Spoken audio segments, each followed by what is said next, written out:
Everyone, welcome back to my channel. So today we'll be understanding the structure and function of the heart. So this is very important to understand the cardiac cycle, which will be discussed in the subsequent classes. So आज हम बात करेंगे heart के बारे में. तो heart के structure को हम पहले जान लेते हैं कि हार्ट कैसे दिखता है. तो जो हार्ट होता है उसके 4 चेम्बर्स होते हैं बच्चा. कितने चेम्बर्स होते हैं? 4 चेम्बर्स. जो ऊपर के 2 चेम्बर्स होते हैं ना, उनको हम बोलते हैं एट्रियम, और जो नीचे के 2 चेम्बर्स होते हैं उन्हें बोलते हैं वेंट्रिकल. ठीक है, इतना समझ जाइए कि हार्ट के जो होते हैं 4 चेम्बर्स, ऊपर के 2 होते हैं उनको बोलेंगे एट्रियम, और जो नीचे के 2 होते हैं उनको बोलेंगे वेंट्रिकल. ठीक है, अब तो ऊपर के जो ये वाला है उसको बोलते हैं राइट एट्रियम, और जो ये वाला है उसको बोलेंगे लेफ्ट एट्रियम. तो राइट एट्रियम और हो गया लेफ्ट एट्रियम. ऐसे ही नीचे राइट वेंट्रिकल, लेफ्ट वेंट्रिकल. ठीक है, इतना समझ गया. Right atrium, right ventricle, left atrium, left ventricle, left और राइट, इतना आप समझ जाइए. ठीक है, इतना होने के बाद अगर आप देखें, 2 राइट एट्रियम के बीच में एक सेप्टम होता है. सेप्टम मतलब एक दीवार जैसी होती है, तो उसे बोलते हैं इंटर एट्रियल सेप्टम. इंटर मतलब बीच में, एट्रियम मतलब एट्रिया. तो 2 एट्रिया के बीच में जो सेप्टम होता है उसे बोलते हैं इंटर एट्रियम सेप्टम. ये सेप्टम थोड़ी पतली होती है, थिन सेप्टम होती है. कैसी सेप्टम होती है बच्चा? थिन सेप्टम होती है. ठीक है, थिन क्यों होती है इसके पीछे भी एक रीजन है, that is related to embryonic life, क्योंकि एम्ब्रियोनिक लाइफ में 2 एटम के बीच में एक कनेक्शन होता है. ठीक है, तो एनीवेज ये अभी हम डिस्कस नहीं करेंगे, अभी हम हार्ट के बारे में देखते हैं. ठीक है, अब 2 वेंट्रिकल के बीच में भी एक सेप्टम होता है, उसे बोलेंगे इंटर वेंट्रिकुलर सेप्टम. क्या बोलेंगे? Inter ventricular septum. Interventricular septum. Septum का मतलब होता है बच्चा, सेप्टम का मतलब होता है एक दीवार की तरह, एक सेपरेशन की तरह. ठीक है, इतना हो गया. उसके बाद एक एट्रियम और एक वेंट्रिकल के बीच में भी एक सेप्टम होता है, उससे बोलते हैं एक एट्रियम और एक ventricle, inter atrio ventricular septum. Ventricular septum. ठीक है, तो ये हो गया दूसरा सेप्टम. ठीक है, तो ये हो गया इंटर एट्रियो वेंट्रिकुलर सेप्टम. अब हम बात करेंगे कि एट्रिया का क्या काम होता है. जो ऊपर के 2 चेम्बर्स है ना एट्रियम, उसका क्या काम होता है? तो बच्चा जो एट्रियम होता है, एट्रियम इज सिंगुलर, और एट्रिया जो होता है प्लूरल है. ठीक है, तो कहीं कहीं हम एट्रियम यूज करेंगे, कहीं एट्रिया यूज करेंगे, तो होता ही उसका मतलब एक ही है कि ऊपर के 2 चेम्बर्स. ठीक है, कंफ्यूज मत हो. लेकिन अभी हम बात करते हैं कि एट्रियम का काम क्या होता है. एट्रियम का काम होता है receive blood from the body, receive blood from the body और collect blood from the body. Atrium का काम होता है collect blood from the body. Atrium का काम होता है ब्लड को कलेक्ट करना. ठीक है, अब हम बात करेंगे वेंट्रिकल का क्या काम होता है. तो वेंट्रिकल का काम होता है बच्चा, वेंट्रिकल का काम होता है ब्लड को पंप करना. क्या काम है? ब्लड को पंप करना. What is the work of the ventricle? To pump the blood.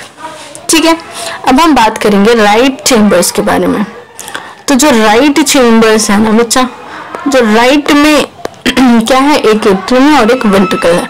तो राइट का जो एट्रियम है ना, ये डीऑक्सीजनेटेड ब्लड कलेक्ट करता है. जो राइट वाला साइड है ना, राइट एट्रियम और राइट वेंट्रिकल, ये कलेक्ट करते हैं डीऑक्सीजनेटेड. इनका काम होता है पूरा डीऑक्सीजनेटेड ब्लड से, मतलब कार्बन डाइऑक्साइड रिच ब्लड को बोलते हैं डीऑक्सीजनेटेड ब्लड. तो डीऑक्सीजनेटेड ब्लड, तो राइट वाले जो चेम्बर्स होते हैं उनके पास सिर्फ डीऑक्सीजनेटेड ब्लड होता है. ठीक है, इतना समझ में आ गया. तो अब हम बात करते हैं लेफ्ट वाला. तो राइट वाले के पास डीऑक्सीजनेटेड ब्लड है, तो लेफ्ट वाले के पास क्या होता है? ऑक्सीजनेटेड ब्लड होता है. ऑक्सीजनेटेड ब्लड होता है. लेफ्ट एट्रियम और लेफ्ट वेंट्रिकल के पास ऑक्सीजनेटेड ब्लड होता है. इतना समझ गए. ठीक है, अब हम बात करते हैं कि ये सब होता कैसे है. ठीक है, तो जो राइट एट्रियम होता है ना बच्चा, ये ब्लड कलेक्ट करता है. तो कहाँ से कलेक्ट करता है? Superior vena cava. जो ऊपर का ये वेना कावा है ना, vena cava is nothing but larger when. ठीक है, वेन का काम क्या होता है? ब्लड को कलेक्ट करना. कहाँ से? बॉडी से हार्ट तक. ठीक है, और वेन में क्या होते हैं? वाल्व्स होते हैं. एट्रियम में वाल्व्स, आर्टरीज में वाल्व्स नहीं होते. आर्टरीज में वाल्व्स नहीं होते, वेन्स में वाल्व्स होते हैं. ठीक है। तो जो सुपीरियर वेना कावा है, वहाँ सुपीरियर वेना कावा ब्लड कहाँ से कलेक्ट करता है? That is the head and neck. Head and neck से कलेक्ट करता है, head and neck. Head and neck से ब्लड कलेक्ट करता है superior vena cava. Inferior vena cava आपका ट्रंक हो गया, लिम्स हो गया, तो आपके लोअर बॉडी से आपका ब्लड कलेक्ट करता है इंफीरियर वेना कावा। ठीक है। एट्रियम का क्या काम है? राइट एट्रियम का काम है कि डीऑक्सीजनेटेड ब्लड कलेक्ट करना, head and neck and trunk, lower limbs, lower parts. ठीक है, इतना हो गया। अब हम बात करते हैं राइट वेंट्रिकल की। तो वेंट्रिकल का काम क्या है? ब्लड को पंप करना। ठीक है, तो राइट वेंट्रिकल क्या करता है? ब्लड को पंप करता है। तो जो एट्रियम है ना, वहाँ पे एट्रियम में क्या होता है? एक बेसिकली एक होल सा होता है, होल के जैसा होता है, जिससे जो भी ब्लड एट्रियम में आता है ना, वो डायरेक्टली फ्लो होकर वेंट्रिकल में आ जाता है। वेंट्रिकल में आने के बाद वेंट्रिकल का काम क्या होता है? पंप करना। तो वेंट्रिकल पंप करता है, ब्लड जो पंप करता है ना, तो जो राइट वाला वेंट्रिकल होता है ना बच्चा, राइट वाला वेंट्रिकल पल्मोनरी आर्टरी से कनेक्टेड होता है। किससे कनेक्टेड होता है? राइट वाला। तो राइट वाला वेंट्रिकल है ना, पल्मोनरी आर्टरी से कनेक्टेड होता है।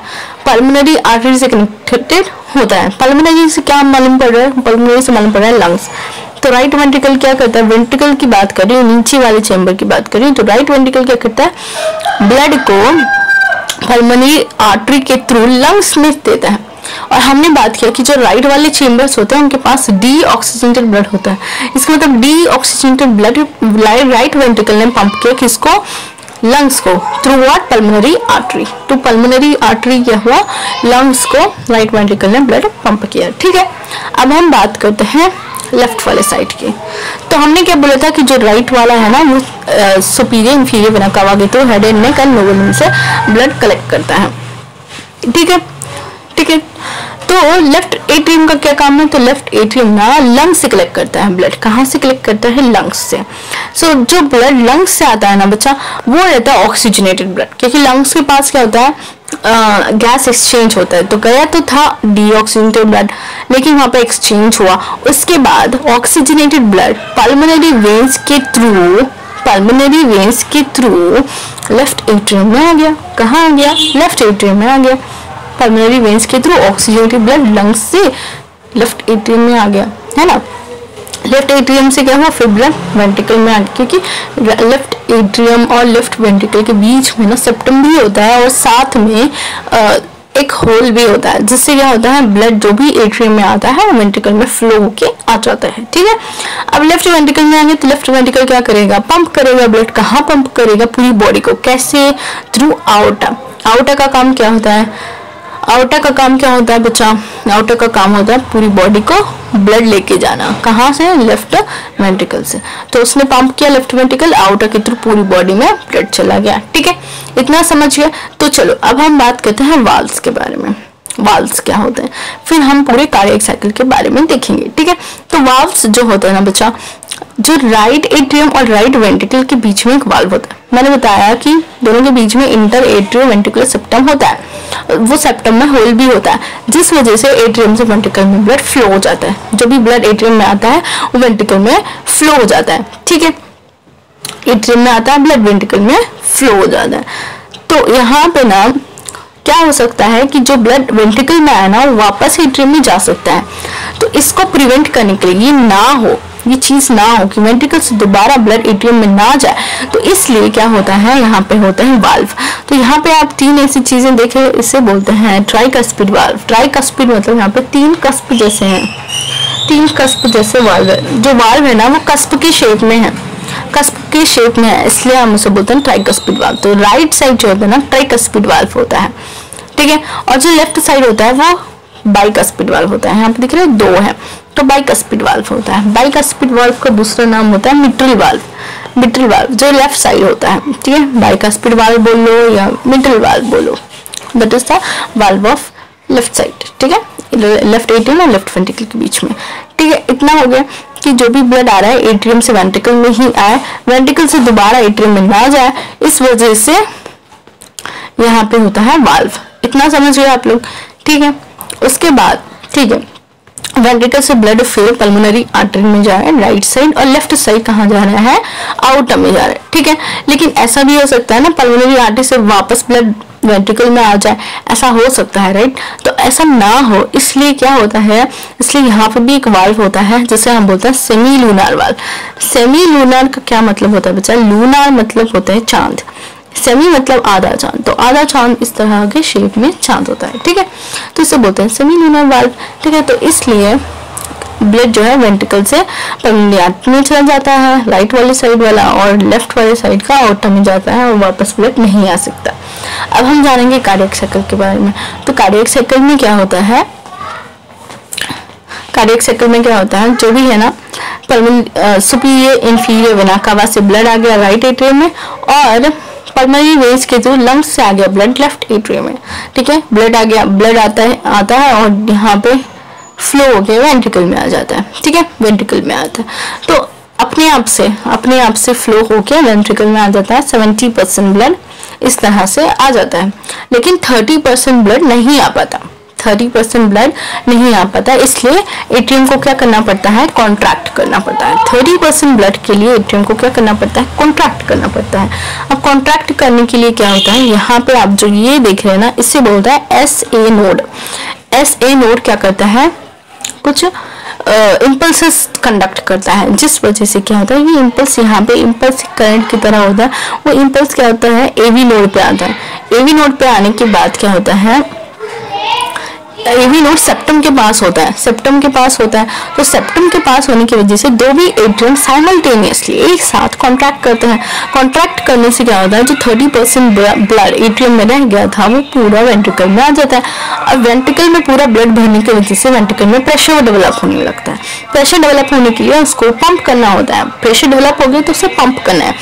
तो ये वाल्व बंद हो जाता है, ये वाल्व बंद हो गया, वाल्व बंद हो गया, वाल्व बंद हो गया, और ये वाले जो सेमी लूनर वाल्व्स है ना, ये ओपन हो गए। तो फिर क्या होता है, यहाँ से जो AV नोड है ना, AV नोड से ये bundle of His and Purkinje fibre से वेंट्रिकल्स कॉन्ट्रैक्ट करते हैं। वेंट्रिकल्स कॉन्ट्रैक्ट करने की वजह से क्या होता है, ब्लड जो भी है ना अपने रिस्पेक्टिव आर्टरी एंड आउटर में चला जाता है। राइट वाला साइड पल्मोनरी आर्टरी में जाता है, लेफ्ट वाला साइड आउटर में जाता है, ठीक है। उसके बाद वेंट्रिकल्स पंप करते हैं, वेंट्रिकल्स पंप करके पूरे ब्लड को पहुंचा देते हैं लंग्स और बॉडी में, ठीक है। और उसके बाद फिर क्या होता है, वेंट्रिकल्स का प्रेशर कम होने लग जाता है। जो वेंट्रिकल्स के अंदर का जो प्रेशर है ना वो कम होने लगता है, क्योंकि ब्लड कम हो गया। तो वेंट्रिकल्स का प्रेशर कम होने की वजह से फिर ये वाल्व्स बंद हो जाते हैं। वेंट्रिकल और पल्मोनरी आर्टरी के बीच का वाल्व, वेंट्रिकल और आउटर के बीच का वाल्व बंद हो जाता है। उसके बाद ये वाला वाल्व फिर खुल जाता है, फिर यहाँ से ब्लड आता है। तो ये बेसिकली इस तरह से ब्लड फ्लो होता है। तो ये ऐसा नोड क्या करता है, ये जनरेट करता है इम्पल्सेस, फिर AV नोड तक आता है। AV नोड दोनों सेप्टम के बीच में, एट्रियम और सेप्टम के बीच में रहता है, तो भी एट्रियम साइमल्टेनियसली कॉन्टैक्ट करते हैं। फिर बंडल ऑफ हिल्स में आता है इम्पल्सेस, उसके बाद पर्किंजी फाइबर से वेंट्रिकल्स में जाता है, फिर वेंट्रिकल्स कॉन्ट्रैक्ट करते हैं, ठीक है। तो ना एपेक्स, ठीक है, एपेक्स से बेस तक इम्पल्सेस आते हैं।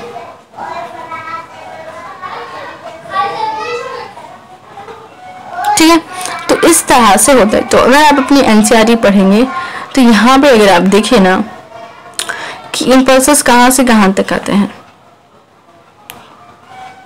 तो ये जानना जरूरी है। तो यहाँ पे आप साइनो एट्रियल नोड जो होता है that is SA node, SA node है ना, SA node and AV node, ठीक है। तो इम्पल्सेस पास होते हैं, conduction of without external stimuli, heart अपने आप इम्पल्सेस जनरेट करके कॉन्ट्रैक्ट करना है, and that is possible only because of SA node. और SA नोड कितने इम्पल्सेस एक मिनट में जनरेट करता है, 70 to 75 इम्पल्सेस पर मिनट जनरेट करता है, पर मिनट इतने इम्पल्सेस जनरेट करता है, ठीक है। और AV नोड भी इम्पल्सेस फिर जनरेट करता है, फिर बंडल ऑफ हिस्से, फिर पर्किंजी फाइबर्स में जाता है। इस तरह से इम्पल्सेस जाते हैं, है ना बच्चों। तो इस तरह से इम्पल्सेस जाने की वजह से क्या होता है, अपना हार्ट कॉन्ट्रैक्ट करता है और कितना परसेंट ब्लड आता है ये सब हम डिटेल में कार्डियक साइकिल में देखेंगे। ओके, सो इस वीडियो में हमने सब बेसिक्स क्लियर किया है and this basics are very important. And जो मैंने आपको ट्रिक दिया है दैट इज की जो राइट साइड है वो डीऑक्सीजनेटेड ब्लड रहता है, डीऑक्सीजनेटेड ब्लड, एंड जो लेफ्ट साइड है वहाँ पे ऑक्सीजनेटेड ब्लड रहता है, इसलिए मेमेलियन हार्ट में प्रॉपर कंपार्टमेंटलाइजेशन होता है। और एक आपको एक क्लिनिकल सिग्निफिकेंस बताती हूँ, एक क्लिनिकल पॉइंट बताती हूँ कि कुछ लोगों में बोलता है ना कि दिल में छेद हो गया। दिल में छेद होने का क्या मतलब होता है, जो एट्रिया और दो एट्रिया के बीच में जो सेप्टम होता है दैट इज इंटरएट्रियल सेप्टम, कभी कभार उसमें एक होल होता है। बेसिकली एम्ब्रियोनिक लाइफ में तो होता ही है होल, क्योंकि लंग्स फंक्शन नहीं करते हैं, है ना। लेकिन जब हम बड़े हो जाते हैं, जब हम ठीक है, जब बेबी डिलीवर हो जाता है तो ये सेप्टम फंक्शनली बंद हो जाता है। तो ये सेप्टम ये जो है ना, इस सेप्टम में एक होल रहता है। ये होल की वजह से क्या होता है, यहाँ पे जो डीऑक्सीजनेटेड ब्लड है ऑक्सीजनेटेड साइड आ जाता है, लेफ्ट साइड आ जाता है। फिर यहाँ पे क्या होता है, बॉडी को प्रॉपर ऑक्सीजनेटेड ब्लड सप्लाई नहीं होता है, तो इसमें ब्लड मिक्स हो जाता है। तो इसलिए ये अडल्टहुड में हमारे लिए बहुत नुकसान करता है। ठीक है, it's not a good thing. वही एम्ब्रियोनिक लाइफ में लंग्स फंक्शन नहीं करते हैं तो इस तरह से रहता है। ठीक है, तो इस तरह से this is the basics of the heart. तो guys I hope you understood. अगर आपको समझ में आया तो like, share and subscribe and मिलते हैं नेक्स्ट वीडियो में। तब तक के लिए अलविदा, शुक्रिया, अल्लाह हाफिज।